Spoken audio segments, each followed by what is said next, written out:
Gracias, muy buenas noches, bienvenidos a Fondo. Teóricamente todo está listo para que los gobiernos de Canadá, Estados Unidos y México firmen la renovación del Tratado de Libre Comercio norteamericano. Tendremos una segunda oportunidad. ¿Habremos de desaprovecharla? ¿Cuánto nos costó tener la renovación? De esto hablaremos hoy aquí a fondo. No se vayan.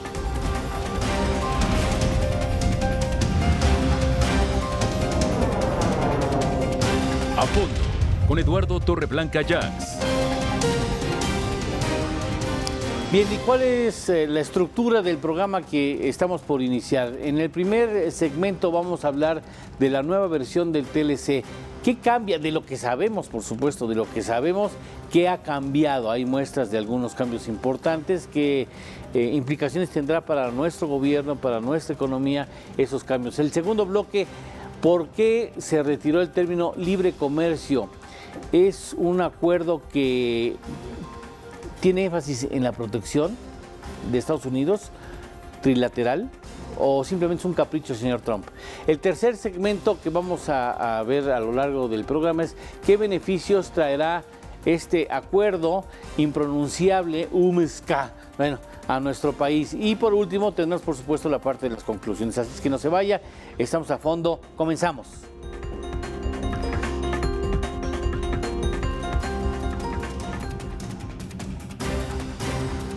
Primero que nada, por supuesto, agradecemos de manera muy especial a nuestros invitados el haber aceptado la invitación que les extendimos para analizar estos temas. Muchas gracias, Lida. No, te lo aprecio mucho, muchas gracias. Bienvenida. Gracias, Federico. Gracias, mi querido Víctor. Gracias, como siempre. Bueno, una primera pregunta que es una cuestión así más personal que otra cosa es, ¿piensan ustedes que no aprovechamos al máximo la primera oportunidad del tratado que aún está vigente, ¿no? Porque mucha gente ya le prende veladoras a la segunda versión, pues si la primera no ha terminado, ¿no? Entonces, ¿creen ustedes que de alguna manera no aprovechamos al máximo el acuerdo aún vigente y que está por extinguirse, Lila? Pues mira, yo creo que sí.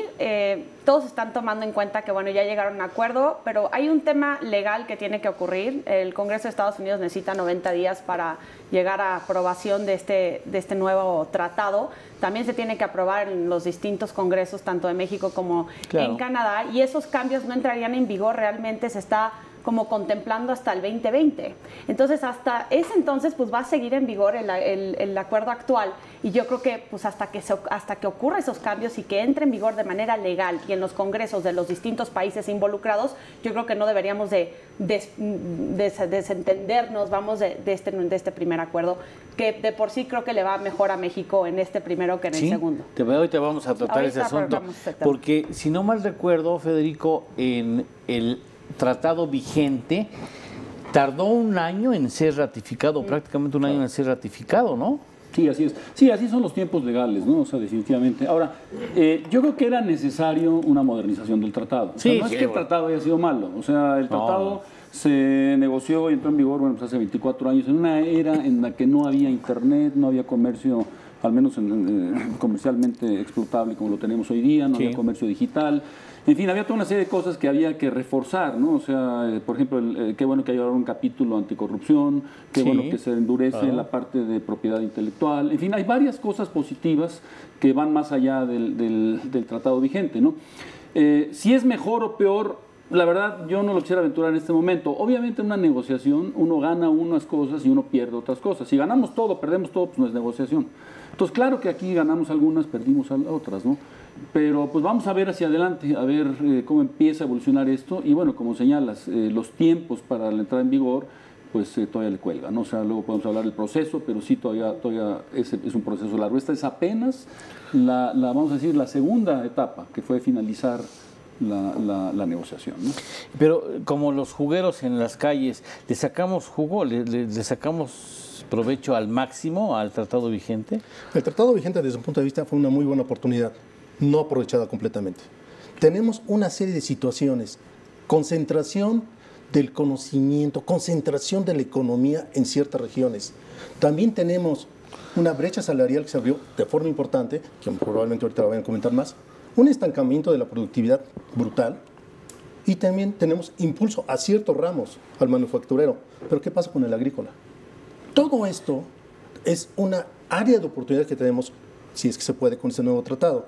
Sin embargo, también debemos considerar una parte importante. El tratado debería ser una parte de una política económica global. ¿Y hacia dónde se han ido los gobiernos anteriores?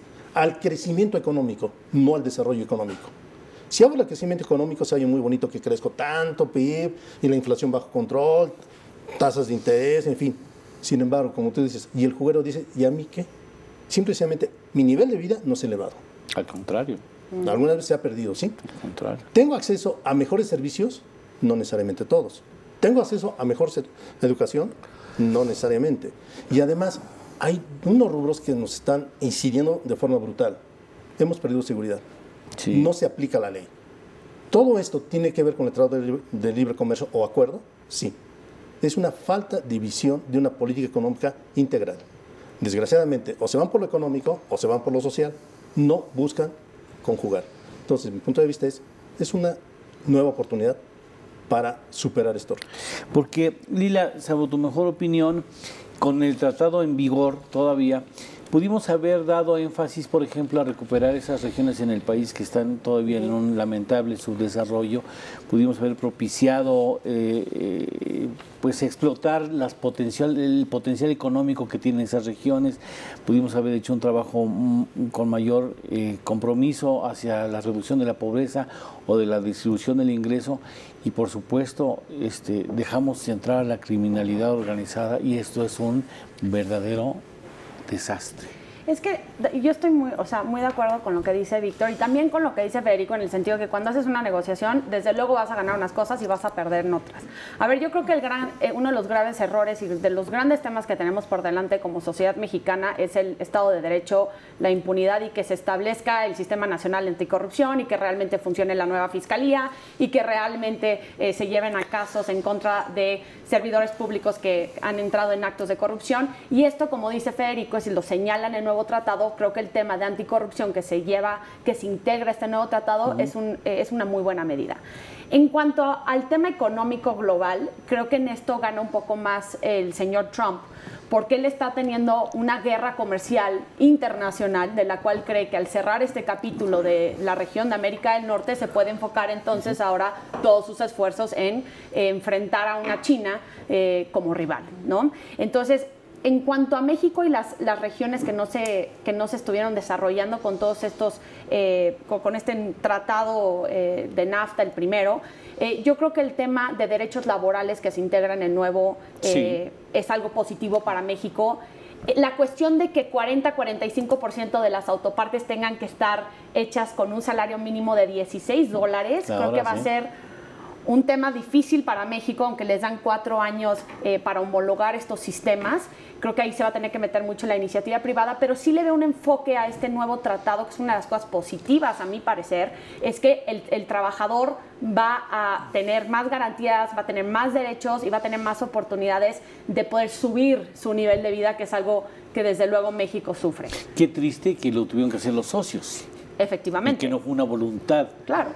¿No? Digo, con la lógica de que le vaya mejor a los socios, no a nosotros, ¿verdad? Sí, o sea, por supuesto. Porque lo que está viendo Trump es, los $16 se van a venir más empleos a Estados Unidos, que no necesariamente es cierto, se pueden ir a Canadá igual, ¿no? Él dice que 700,000 empleos en el tema automotriz se fueron a México, pero de la misma manera 5 millones de empleos se generaron en otros sectores gracias a este Tratado de Libre Comercio en Estados Unidos. Entonces, desde luego, ¿no? O sea, yo creo que estas nuevas condiciones para el trabajador, estos nuevos derechos, lo hicieron nuestros socios, pero aparte para beneficiarse a ellos, no necesariamente a los mexicanos. Claro, no privó una concepción regional, ¿no? Trump tenía muy clara la agenda de tratar de sacar ventaja para su país, ¿no? Habrá que ver si se pudo. Y a dónde lleva esa guerra comercial y cómo nos embarra en esta guerra comercial. Pero bueno, finalmente creo que entre las cuestiones positivas, ¿qué más distinguen ustedes de los cambios, de lo que se sabe, ¿no? Claro. No todo se sabe. La letra chiquita no la hemos explotado al máximo. Sí, no, eso es cierto. Ahora, nada más, puedo regresar brevemente al punto del desarrollo regional. Obviamente coincido con lo señalado, ¿no? O sea, yo creo que en ese sentido sí se quedó corto en general toda la estrategia de desarrollo para México y sobre todo por las disparidades regionales que se mantuvieron. Sin embargo, yo creo que hay que tener muy claro y acotar el objetivo que tiene un tratado de libre comercio. O sea, no le pidamos un tratado de libre comercio más de lo que realmente puede hacer y para lo que está diseñado, ¿no? O sea, un tratado de libre comercio es, como se dice, es un instrumento para promover el libre comercio general. Y desafortunadamente lo que prevalece en un tratado de libre comercio, y digo desafortunadamente por la discusión que estamos teniendo, es lo sectorial frente a lo regional. O sea, no es un tratado de libre comercio regional, es un tratado de libre comercio para los sectores de la economía que tienen ventaja comparativa para poder importar bajo mejores condiciones, para poder hacerlo también en términos de la exportación, ¿no? Entonces, en ese sentido, bueno, pues yo creo que sí, el tratado que va a expirar, pues cumplió una cierta función importante, ¿no? Ahora, el nuevo tratado es muy importante porque, aparte de que mejora estas cosas que se han dicho y que propicia un campo mucho más fértil para este desarrollo más equitativo, más regional, ¿no?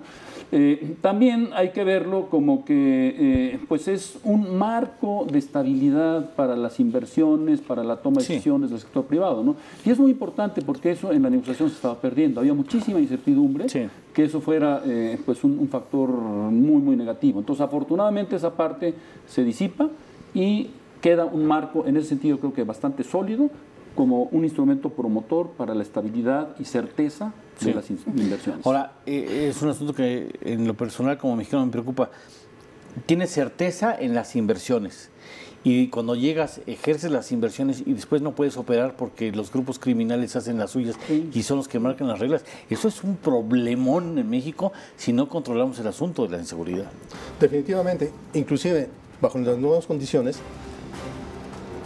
algunas personas que se dedican al comercio en la parte internacional, el comercio internacional, en la parte de Tamaulipas, tienen que llegar a un acuerdo con el narco para poder pasar la carretera. Y las autoridades, muy bien, gracias. Entonces, eso no es posible. Ahora, regresando a la pregunta, también lo positivo. Este nuevo acuerdo o tratado abre nuevos nichos de oportunidades para el comercio regional. Estamos hablando que incluyen textiles y ropa. Están hablando reconociendo la soberanía de México sobre hidrocarburos. Están hablando de comercios digitales, aspectos laborales, de medio ambiente, enfoques hacia pymes, competitividad.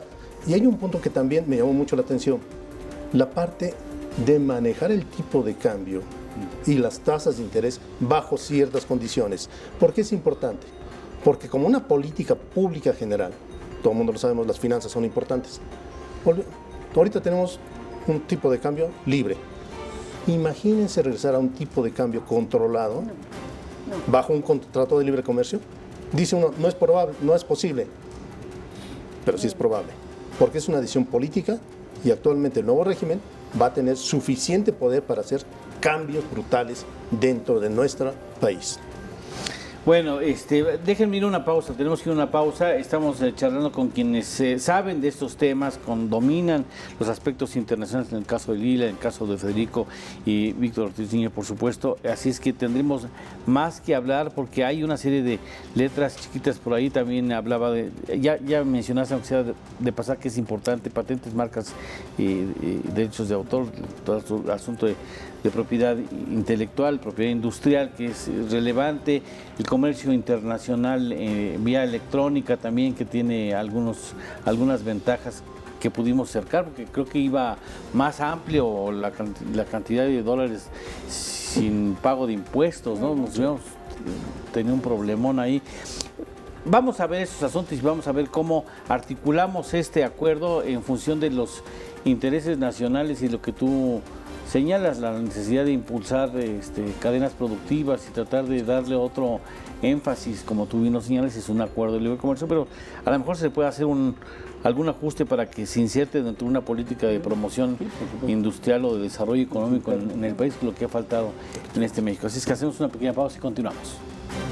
Bueno, y si Trump le puso el nombre horrible, USMCA, pero lo va a superar Andrés Manuel López Obrador, con los nombres que existen, mejor adoptamos el de los norteamericanos, que está más... Están horrible. Bueno, ni como grupo, ni como nombre de grupo musical, grupero. Da el ancho horrible. Terrible. Mejor le decimos el nuevo Telecán. El 2.0 se acabó. 100%. Porque bueno, ahora, ustedes se retiró el asunto del libre comercio. ¿No fue un capricho de Trump? ¿Qué? ¿De libre comercio? Sí, quitarle el término tratado y libre comercio. Es que en Estados Unidos el hecho de que sea acuerdo y tratado es muy ambiguo, como lo tienen en cuestiones, en cómo se aplica. O sea, todo el tema de negociaciones y renegociaciones tiene que forzosamente pasar por el Congreso porque eso lo dicta la Constitución y la ley. Que aparte por eso está utilizando mucho también el capítulo 232 en cuestiones de seguridad nacional, que se mantienen los aranceles en temas de aluminio y acero. Dice Trump que podría ser que después de las elecciones se puedan retirar esos aranceles, pero hay que ser muy sinceros. O sea, la palabra de Donald Trump cambia por minuto y eso no es algo certero. Sí me gustaría nada más recalcar que todo esto para Donald Trump, aparte de ser un capricho de libre comercio, lo está fortaleciendo por el hecho de que acaba de pasar la aprobación del ministro de la Suprema Corte, Kavanaugh, porque aparte está ligado a este nuevo ciclo de elecciones intermedias que viene el 6 de noviembre, donde tenemos que ponerles mucha atención por este hecho del nuevo tratado, del tratado 2.0, por no caer en las siglas horribles. Porque es muy probable que los demócratas retomen la Cámara Baja, 435 escaños van por reelección y 34 en el Senado. Si la Cámara Baja la recupera los demócratas, pueden ellos quitar, señalar, hacer cambios técnicos, rechazar ciertas cosas de este tratado simplemente por el hecho de echar para atrás. Exactamente, de fastidiar a Donald Trump. Ahora, Canadá también en el 2019 tiene elecciones legislativas, al igual que primer ministro. Y este tema de abrir el mercado canadiense en temas de lácteos les va a costar mucho y puede que no pase por el Congreso. Ahora en México, la Morena tiene la mayoría y eso es muy cierto que pueda pasar, pero pueden haber ciertos cambios más de forma que de fondo, pero sí hay que nada más tomar eso en cuenta porque sí hay un escenario político que va acompañado de esto, que aparte de ser un capricho de libre comercio, va también muy de la mano en ciertas cosas para darle gusto a este sector, a esa base que mantiene Donald Trump en el Partido Republicano, que muchos están a favor del proteccionismo. Entonces también hay que tomarlo como un esquema de cómo se están integrando los congresos y todo el escenario político de la región de América del Norte.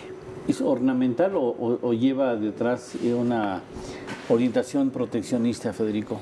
Yo creo que sí. O sea, Trump desde la campaña dio a entender que él era anti-libre comercio, ¿no? Y desde la campaña él dijo que el peor acuerdo jamás de firmado comercio que ha firmado Estados Unidos era este, del mundo mundial. Sí. Entonces, para él en lo personal era muy importante dar la señal que al menos él prevalece esta cuestión de que se requiere reservar cierto derecho proteccionista, etcétera, ¿no? Pero en realidad, ya viéndolo de fondo como quedó la negociación, le quedan pocos márgenes. O sea, obviamente lo va a poder hacer, pero como en todo tratado y como está ahora también en el actual, siempre hay medidas y salvaguardas y cuestiones que uno puede hacer cuando un país toma una decisión que no va 100% de acuerdo a lo contenido en el contrato, ¿no? Entonces, en realidad, yo creo que ahí Canadá y México se dieron un poco para darle el gusto y decirle, ok, perfecto, ¿no? Y eso le permitió también a Trump dar la imagen pública, decir, bueno, este es mi acuerdo porque yo dije que este acuerdo es así y así, ¿no? Y entonces ante sus electores, su base electoral, pues él se anota ese triunfo. Y yo creo que no es sustantivo, un tema sustantivo para Canadá o para México, ¿no? Porque lo sustantivo es lo que está negociado, lo que finalmente va a quedar grabado en la letra del tratado. Ahora, tratándose de Trump, como te dice, ahora sí, como digo una cosa, digo la otra, o sea, puede estar firmado una cosa en el tratado, acuerdo, o como se llame, y el día de mañana le vale, se lo salta y hace lo que se le pegue su gana, ¿no? A ver, aquí retomando varios puntos. Primero, recuerden lo que dijo Trump. Es el peor acuerdo.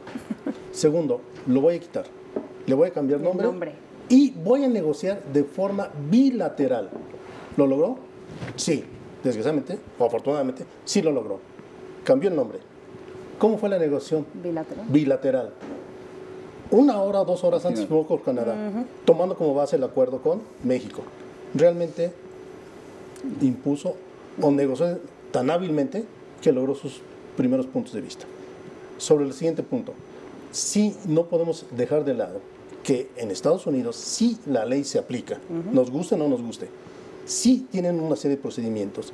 Él, para pasar este acuerdo, no lo puede llamar tratado, porque tiene que pasar por por lo que se llaman prioridades, por una área que se llama prioridades comerciales y rendición de cuentas, TPA en Estados Unidos, el cual tiene 60 días a partir de que lo aprobaron para dar su visto bueno.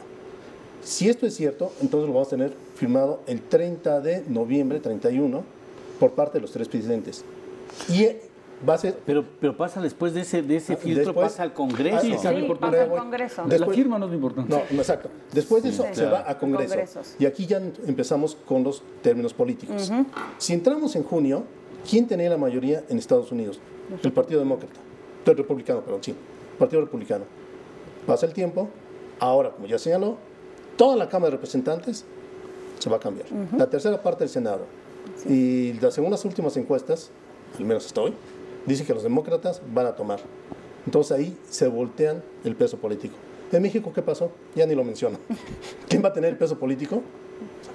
El Partido Morena. El nuevo presidente va a tener todo el poder político, como en los viejos tiempos del PRI. Lo sabrás hacer responsablemente, es otra cosa, que no está en discusión ahorita. Muy irónico, ¿no? Pasamos 30 de noviembre. ¿Cuándo toman posesión los congresistas en Estados Unidos? El 3 de enero de 2019. Y entonces viene la aprobación. La pregunta es, ¿los demócratas van a ponerle? Nomás para joder se lo van a echar. Exactamente. Pero hay algo muy importante, dos cosas muy importantes, ¿no? O sea, la primera, en realidad nada cambió para que Trump decida salirse del nuevo tratado. ¿En qué sentido? La cláusula 2205, que decía que con 6 meses de anticipación cualquiera de los 3 países que quisiera salirse del tratado lo podía hacer, bueno, esa cláusula sigue vigente y va a estar ahí, entonces eso lo va a poder hacer, o sea, eso va a estar ahí, ¿no? Claro, hay otras condiciones, que es lo de la cláusula del sunset, que bueno, eso luego hablamos. Pero lo segundo que es muy, muy importante es que en el proceso legislativo acordado y también dentro de Estados Unidos, aunque va a haber mayoría demócrata y va a ser más difícil ratificar el tratado, porque no es que lo aprueben, se llama ratificar. Ellos no tienen, bueno, ninguno de los 3 congresos o parlamentos tiene facultades para cambiarlo. Claro. Es una votación. Es todo o nada. Exactamente. Claro, va a haber una discusión y eso simplemente lo que va a pasar es que lo va a alargar en el tiempo. Exacto. Pero la verdad es que, porque es un acuerdo negociado, ¿no? Miren, o sea, los países le dicen a sus congresos, miren, esto es lo que negocié, lo que acordé, aquí está, ahora ustedes opinen, díganme, pero aquí ya no se puede cambiar, porque cambiarlo es abrir la negociación otra vez y eso no se vale, no se va a poder hacer. Claro. Como decía Martí Batres, es que queremos hacer algunos cambios, ay, pobrecito. Hay alguien que le explique cómo operan los tratados, ¿no? Es la curva de aprendizaje de los nuevos funcionarios públicos, ¿no? No, pues si quieren acercar, imagínate, empieza a ser el tru-tru. No, pues también en Canadá, también en Estados Unidos, nunca terminamos, ¿no? Nunca terminamos. No, está muy fuerte. O sea, yo estoy completamente de acuerdo. Sí me preocupa un poco nada más como esta visión de la cláusula que acabas de decir, el sunset de caducidad, que hablando de la certidumbre que le daba esta nueva negociación del tratado a los inversionistas, el hecho de que se someta a revisión cada 6 años y que se pueda eliminar cada 16. Yo hablando con muchos empresarios que acaban de estar en Washington esta semana para un CEO Dialogue, al igual que muchos empresarios estadounidenses, eso sí les preocupa mucho, porque los empresarios ven a largo plazo la inversión, que es lo que quieren hacer en la región. Entonces, desde luego que hay muchas cosas que se tienen, que no se van a poder cambiar, pero que también vas perdiendo para la certidumbre de los inversionistas extranjeros. Uno de los arquitectos del TLC vigente, que estuvo aquí en esta mesa, decía, pues yo no sé, dice, ¿para qué quieren la revisión?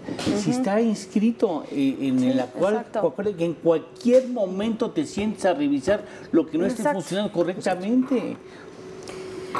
O sea, no se ejerció quizá con... Está esa cláusula vigente. Sí, era otra vez para darle gusto a los negociadores americanos, ¿no? Exacto. O sea, ellos decían, cada 5 años vamos a revisar si seguimos casados o si nos divorciamos, ¿no? Bueno, entonces, eso hubiera sido sensacional en el matrimonio.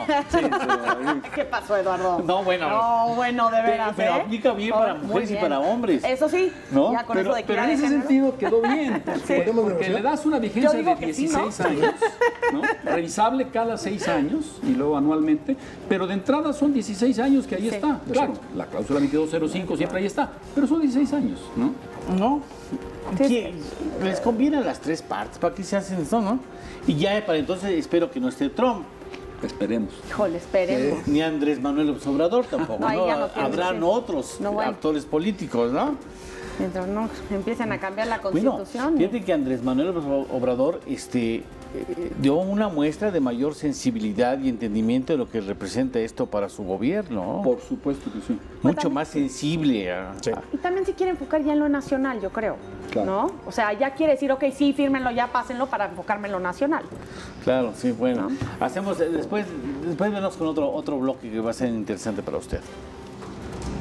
Porque ahora está muy ahora sí lo cañón. mandamos Diplomado al Congreso. en Claro, finanzas en el por ITAM. supuesto. Y ya Es de inversión y inversión pública en la Universidad del Valle. Sí, Ese ya te cierra el bien perfil. que lo señala No, qué Federico. horror. Lo importante, la firma, No puedo sumar uno más. la firma en noviembre es así como para que la foto. Sí. Sí. Y aparte dicen que vas en la De G20, despedida. ¿no? Sí, en sí, el en G20, Argentina, sí, en la cumbre. Así, y así como por el protocolo para el lucidor Fregón. ahí. Sí. Fregón en la sala.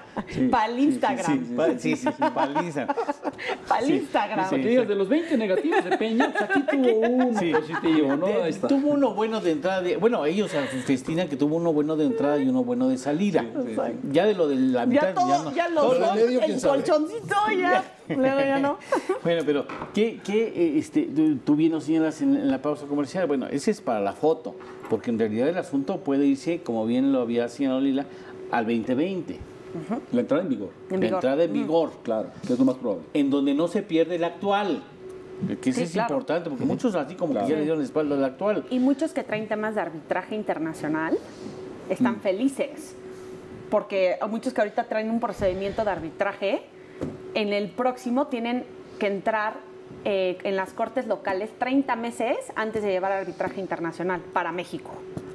O sea, ¿cómo? O sea, vamos a decir, 30 yo soy meses una antes. empresa, 30 meses tienes que ir por cortes cortes locales, antes de hacer un arbitraje internacional con un panel de 5. ¿30? Sí, ahorita lo Pues, ¿qué empresa aguanta eso? No, es lo que te digo, o sea, por eso los inversionistas, y te lo digo yo porque estoy en una firma de abogados internacional, es mucho de las cosas que los traen, o sea, con mucho miedo.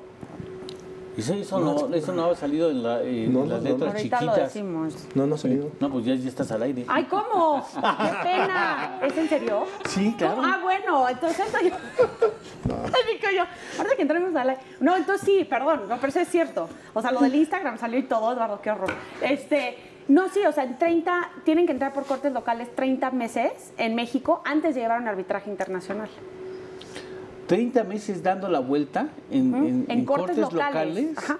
Ahorita tú puedes entrar a hacer un juicio con arbitraje internacional con el capítulo 11, que es lo que luchó Canadá, porque Canadá, de hecho, es el país que más juicios tiene internacionales, porque tienen muchas medidas ambientales en sus congresos locales, protegiendo el ambiente y protegiendo ciertas medidas ambientales que muchas de las empresas dicen que van en contra de la inversión que hicieron en Canadá. ¿Me explico? Entonces... Sí. Canadá quería mantener el capítulo 11 y México lo negoció aparte, o sea, le hicieron un anexo aparte.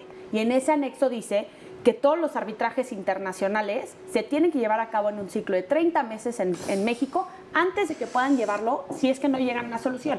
Hay ciertos sectores que tienen más privilegios, como el de gas y el de petróleo, pero todos los otros sectores ya tienen que entrar por este ciclo de 30 meses.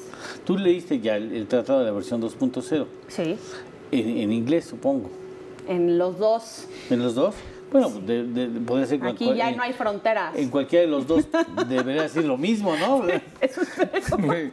Eso espero. Sí, lo leí. Y eso viene. O sea, eso fue una de las grandes... O sea, cuando se rompe y se van a negociaciones bilaterales, fue justamente porque Canadá tenía otras cosas que quería proteger y México tenía otros temas más importantes para ellos. Entonces se dividieron y uno de los temas que se estuvieron discutiendo fue el tema del sector de lácteos, al igual que el tema de arbitraje internacional. Que bueno, dicho nada más entre paréntesis, no les abre mucho su mercado a los lácteos norteamericanos. Es muy poco, es un incremento de 3.25% a 3.6 o algo así. No es representativo, no es como para preocuparse. Pero le da gusto a la base de Trump. Claro, es que el mensaje político es ese. O sea, doblé, como dijo, le cambié el nombre, hice negociaciones bilaterales, yo gané, nosotros salimos adelante, le rompimos el cuello a Canadá en temas de lácteos, México ahora tiene nuestras autopartes, van a venir otra vez, van a regresar los empleos. Y él todo lo está haciendo porque uno se quiere reelegir y ahí vienen las las elecciones intermedias, que por cierto, también la Cámara Baja, si la ganan los demócratas con la investigación que está haciendo Mueller sobre Rusia, puede empezar a iniciar el proceso de impeachment, de destitución del presidente en la Cámara Baja. Entonces también ahí es un tema, es un factor que hay que tomar en consideración. ¿Tú sí le ves beneficios al que está el que será ratificado? Sí, yo sí le veo beneficios, porque si hay una serie de cuestiones nuevas, ¿no? O sea, ya hablábamos de la parte de propiedad intelectual, de ahora el capítulo anticorrupción, o sea, toda una serie de nuevas cosas que hay que creo que amplían el tratado en ese sentido, ¿no? Ahora, obviamente hay unos en donde, pues como ya se señalaba, sí se endurecen las condiciones y salimos perdiendo, ¿no? Pero hay que tener claro de por qué, en el sector automotriz, que es el ejemplo que se pone, ¿no? De que, bueno, se endurecieron las reglas de origen del sector automotriz y eso es una pérdida. Pero hay que tener claro cómo resultó esto en la negociación. Si nosotros recordamos, hago un poco de historia, recordamos que en abril se atoraron las negociaciones porque había 5 temas en los cuales ni México ni Canadá estaban de acuerdo con Estados Unidos y eran muy, muy vehementes de que por ahí no iba a ir el camino, ¿no? Y simplemente lo recuerdo muy rápidamente, ¿no? Que era esta cuestión absurda que tenía Trump de que había que reducir el tamaño del déficit bilateral con México, ¿no? La revisión de la solución de controversias, que él la quería bilateral, ¿no? La parte esta de la estacionalidad agrícola, que también era una barbaridad, la parte del Sunset Clause y el contenido, el origen del contenido en el sector automotriz. Bueno, de esos 5 complicados, yo creo que México negoció muy bien, porque en 4 salimos bien. O sea, esto del déficit bilateral se eliminó, la parte de las exportaciones estacionales agrícolas no se tocó, tampoco esta parte de solución de controversias que a Canadá le interesaba mucho que quedara como quedó, tampoco se tocó. En fin, entonces, en donde había que ceder, pues era obviamente en la parte del sector automotriz. Entonces ahí sí se endurece. Ahora, dentro de lo que cabe, pues también hay ciertas facultades ahí que se señalan, ¿no? Como la parte esta del cupo que se puede hacer en caso de que... Sin poner aranceles, sí. Exactamente, en caso de que Estados Unidos 2.6 millones de vehículos. Hoy estamos exportando 1.7, entonces para llegar a 2.6, no, o sea, y otra vez le dimos gusto al señor Trump. Oye, antes de que escuchar tu punto de vista, déjame, Lila, no quedamos mal con Canadá. Así que los canadienses digan qué poca madre los mexicanos. Mira, no creo. Sí, de que digan estuvieron. Es que creo que estuvo mal. O sea, al final del día el que ganó es Trump. Déjate tú, o sea, si México quedó mal con Canadá o Canadá quedó mal con México, el que ganó en esto fue Donald Trump, 100%. Y creo que a México y a Canadá le torcieron el brazo. Y mira, es mejor tener un tratado que no. Yo estoy, porque si tú hubieras ido a la OMC, vete todos a ver qué pasa. Estoy de acuerdo con eso. Sí. Creo que no quedaron mal porque cuando vino Freeland, ¿se acuerdan que vino Freeland a México? Yo creo que se pusieron de acuerdo de cómo iban a proceder con la negociación. O sea, yo creo que los medios lo tomaron y le pusieron, ¿no?, un poco de sal para darle gusto a sus televidentes, pero yo creo que ellos ya se habían puesto de acuerdo en la visita de Freeland, porque justo cuando se va, empiezan las negociaciones bilaterales. Entonces, no creo que hayan quedado tan mal. ¿Beneficios? Desde luego que sí tiene beneficios. O sea, creo que todo el mundo estaremos de acuerdo que el gran perdedor fue el sector automotriz. Pero también, aparentemente, desde luego. Pero también hay un punto importante. El tratado o cualquier acuerdo comercial se basa en 2 cosas. 1, tu ventaja comparativa. Y segundo, tu competitividad. En este sentido, hay nuevas áreas de oportunidad que podemos aprovechar perfectamente. Estamos viendo ahorita servicios financieros. Se permite ya la prestación de servicios financieros, sin estar dentro de ese país. Segundo, telecomunicaciones. Se establecieron reglas para evitar prácticas monopólicas, la propiedad intelectual, otras reglas de origen. O sea, hay áreas de oportunidad muy importantes que podemos aprovechar y quitar dentro de la economía el peso preponderante del sector automotriz. Porque además, como diría algún político, el sector automotriz ya está dejándose hacia atrás. ¿Qué queremos ser? ¿Un país maquilador? ¿Qué beneficio me tiene? Porque no fabricamos automóviles, los maquilamos con componentes. ¿Por qué no ir pensando hacia adelante, desarrollar mis ventajas comparativas, mi competitividad dentro de otras áreas regionales? Le pides mucho al gobierno. Pero, Víctor, ¿tú no crees que van a perder competitividad en el sector automotriz toda la región? Desde luego. ¿Verdad que sí? O sea, como región nunca yo creo que se vio como región. Bueno, sí. Porque Trump nunca quiso verlo como región. Sí. Es que como región pierden. O sea, él lo ve como, o sea, Estados Unidos primero, pero también lo ve como solamente Estados Unidos. Sí. ¿Me explico? No lo ve como una cosa, porque si tú ya le subes la cantidad de autopartes que tienen que ser hechas en esta región, y aparte 40-45% con un salario mínimo de $16, los que van a estar produciendo en Asia y las otras regiones van a tener más competitividad, yo creo, que en el sector automotriz. En este sentido, sí me gustaría recordar algún tipo de estadística. Sí. De las exportaciones, bueno, el Tratado del Telecán ha logrado una gran integración de las tres economías. De todas las exportaciones de Estados Unidos, según un estudio de Canadá, el 40% lleva componentes mexicanos. Claro. Entonces, tenemos una fuerte integración ya. Entonces, definitivamente, sí somos una región integrada. Ha tenido una serie de beneficios, pero también, ¿por qué solo en un solo producto? Ese es mi punto de vista en el caso mexicano. ¿Por qué la automotriz? Fíjense que hay de esas cuestiones que no se saben. Yo he estado en contacto con gente del ecosistema emprendedor y me estaban explicando cómo han hecho Canadá, Estados Unidos y México a instancias de que México lo logró una suerte de censo de empresas que conforman clústeres, clústeres industriales, que cuando Estados Unidos vio lo que había hecho México, de cómo se relacionaban las empresas unas con otras, cuánto vendían, cuánto exportaban, para qué, a dónde llevaban la mercancía, adoptó la metodología y han hecho los tres países una suerte de censo, de ecosistema trilateral, de cómo las empresas se van agrupando por su vinculación entre sí en una rama industrial. Y son cuestiones que nadie sabe, que las propias industrias lo hicieron, las propias ramas, y que han dado magníficos resultados como región. Sí, o sea, Texas, Arizona, Nuevo México, es una región integrada en muchos sectores. Estado. Exactamente, en muchos sectores están súper integrados y qué bueno. Ahora, en este sentido sí me gustaría rescatar una cosa. Siempre se nos dice que nuestra ventaja comparativa es sueldo, salario. No es cierto. Tenemos una fuerte ventaja comparativa en ingenio. Tenemos una fuerte ventaja comparativa en manejo de tecnología. Las nuevas TICs, los muchachos como ustedes, la manejan muchísimo más que yo. Simple y sencillamente es una nueva herramienta que está revolucionando al mundo. Y afortunadamente en México tenemos la juventud que está demostrando que puede salir adelante pese a toda la burocracia que tenemos, pese a todos los problemas internos. La prueba, saco a un mexicano de aquí, lo pongo en un sistema donde las condiciones funcionen y simplemente saca adelante la empresa. Oye, los informes, creo que con una empresa tecnológica que el segundo de bordo es mexicano. Como tú dices, el hecho de que hayan integrado el tema de pymes también es súper buena noticia. Y que también va de hasta cierta manera acompañado de esta plataforma que quiere hacer Andrés Manuel de los jóvenes, ¿no? Que tengan esta apertura a tener ciertas oportunidades para estudiar y trabajar en ciertas industrias. Yo creo que es generar... Pero ahí está el reto, o sea, hacer políticas públicas que sean eficientes, eficaces, porque desgraciadamente no funcionan todas. Tenemos que tener indicadores que lo van ligando. O sea, yo estoy muy peleado con los economistas que dicen, es que la macroeconomía crece con el PIB. Perfecto. Oye, ¿dónde está tu indicador de índice de desarrollo humano? ¿Dónde está tu índice de Gini? ¿Dónde están los de Coneval que miden la pobreza? ¿Dónde lo vinculas al presupuesto? Creo que hay mucho que no hay esa materia en las universidades donde estuvieron en posgrado. Vamos a una pausa, regresamos.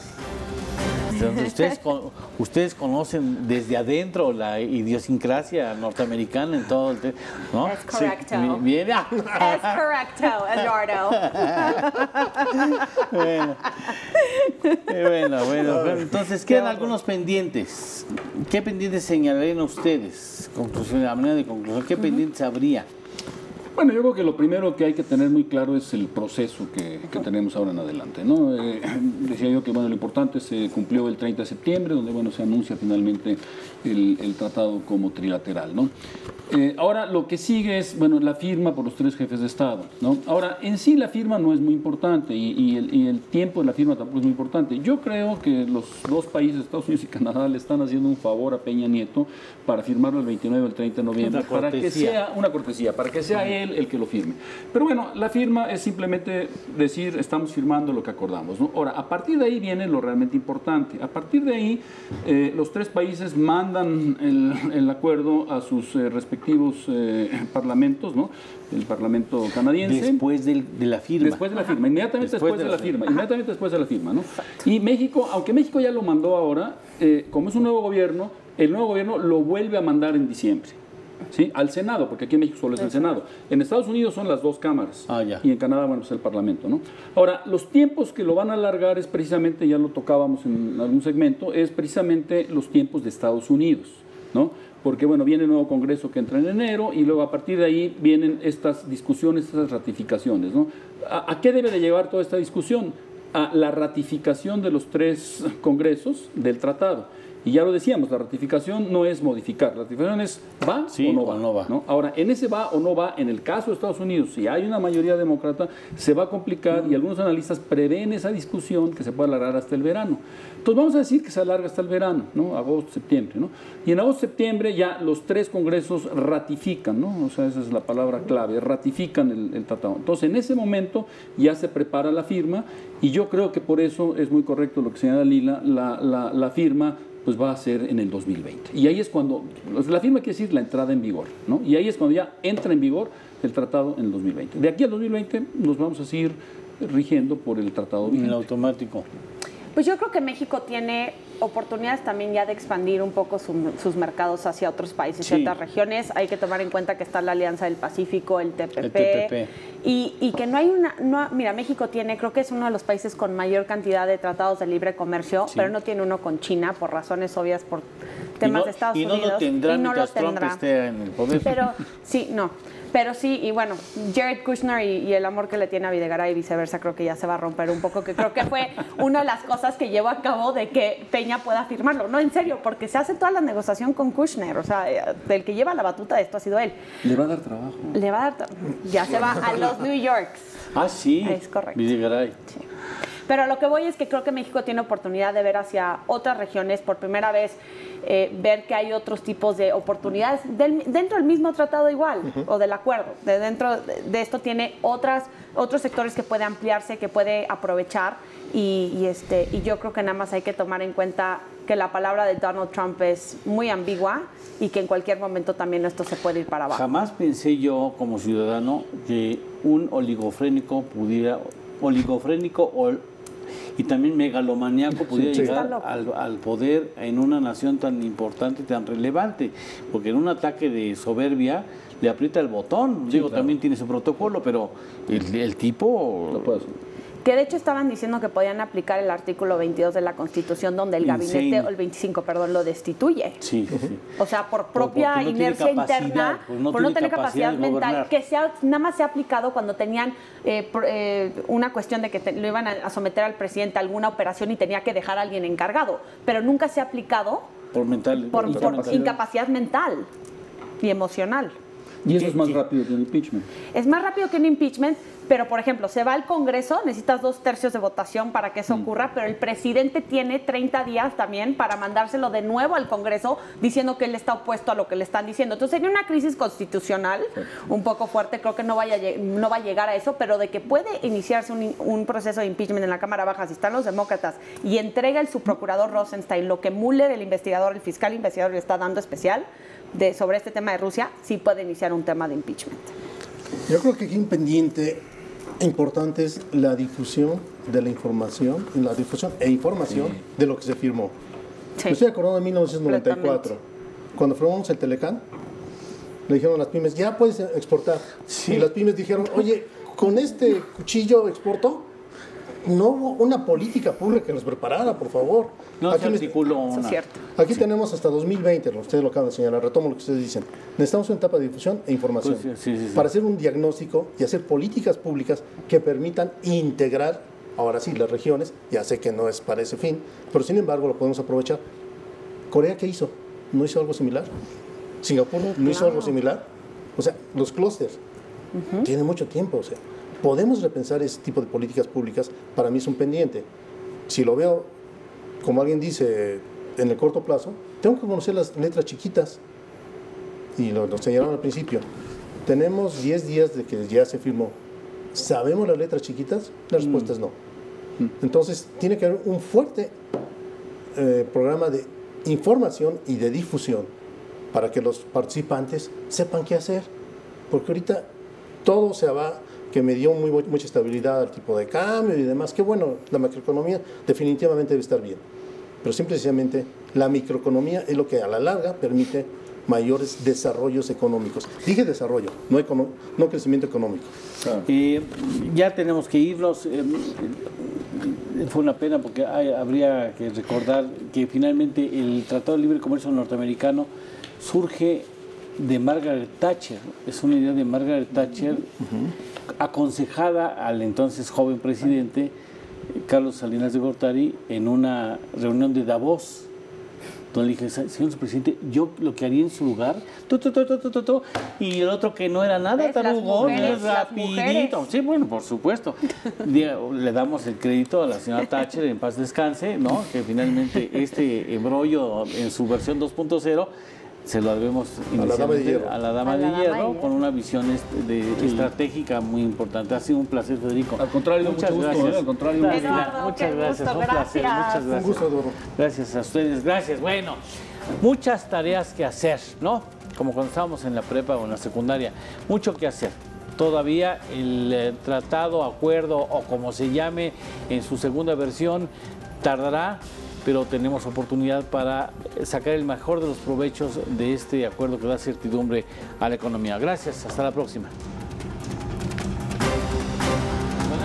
Qué divertido. Qué divertido.